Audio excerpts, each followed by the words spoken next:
Okay, so this is me doing the supports for dice. I've already supported my mini bases, and this is just a print load that I'm doing at the moment. So my goal here is to get the best supports onto the dice. Now with Chitubox, I'm using a combination of light supports and a couple of heavy supports just to sort of make sure it stays adhered to the base. Yeah, so what I've done is I've looked at when I actually modelled the dice, I've reorientated them so it's easier to go through this whole supporting process, basically to make life easier. Then what I've gone through and done is I've actually looked at each individual dice and gone, okay, what percentage or level of supports actually works and what are the settings for all this sort of stuff. The goal is just trying to make things easier.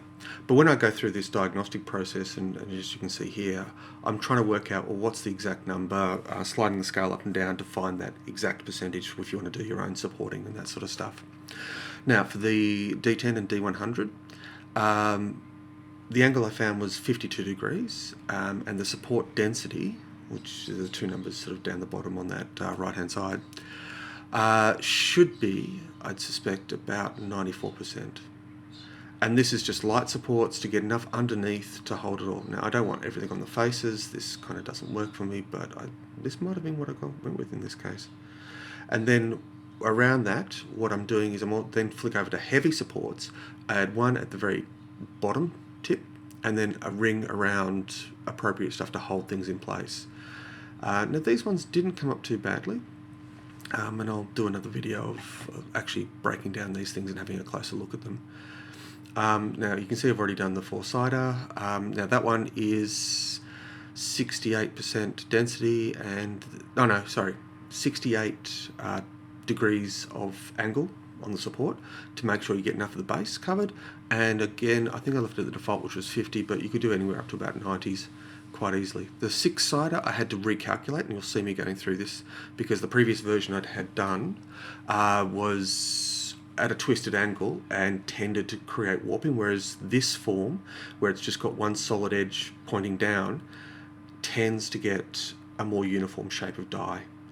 So I thought it was somewhere between 40 and 44 degrees and that sort of stuff. Oh, and yeah, I'll go back over it and do some manuals as well, just up each face to hold the stuff together. And then, yeah, that's when I accidentally hit heavy supports and come on, hurry it up, back to lights. So you can see it catching the edges here, especially of the 2 and then also of the 6. I should actually have a closer look at that, but I'll make sure it appears down at the doobly-doo in the bottom. I also tacked on the sides because if you look at it, the line cutting in for the 4, sorry, that's my dog in the background, that bottom tip might sag a little, and the same on the 3. So I just want to make sure that they don't have that effect. The 1 and the 5 on the top there, they're fine. So because, you know, the angle, you know, as long as you hit a 45, you should be pretty right with most of this stuff. Excuse me. Then moving on to the 8-sider. Flipping to the bottom edge, I went with 52 degrees. Was it 52, 54? What did I type in?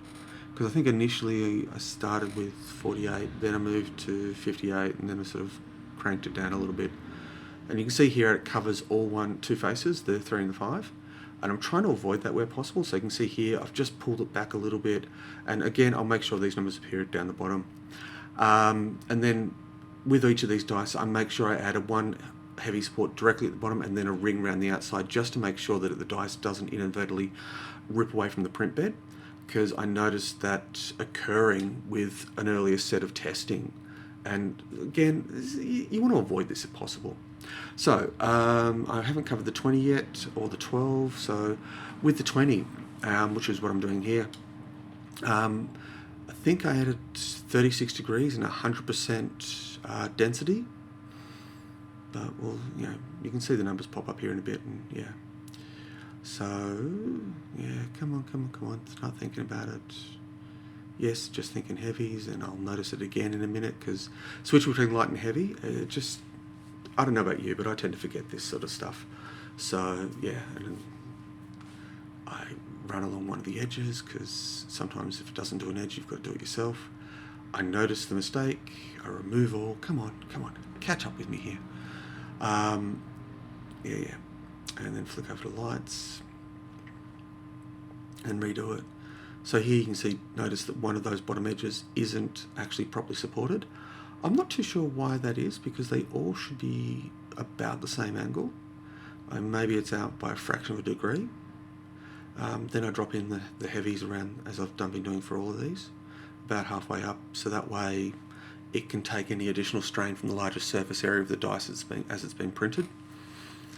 And that should cover everything. I haven't talked about the 12, which I've already done in this video, but again, I set the angle at 36 degrees and went for 100% support density, just to make sure that the light supports can get a nice clean edge. And then with the heavy supports, just one at the bottom and a ring around the outside, as I've been doing, really just trying to get it to a good position. Anyhow, I hope you found this useful. As I said, numbers are all down the bottom. And yeah, good luck with the printing of this sort of stuff. Thanks for your time, and have a great day.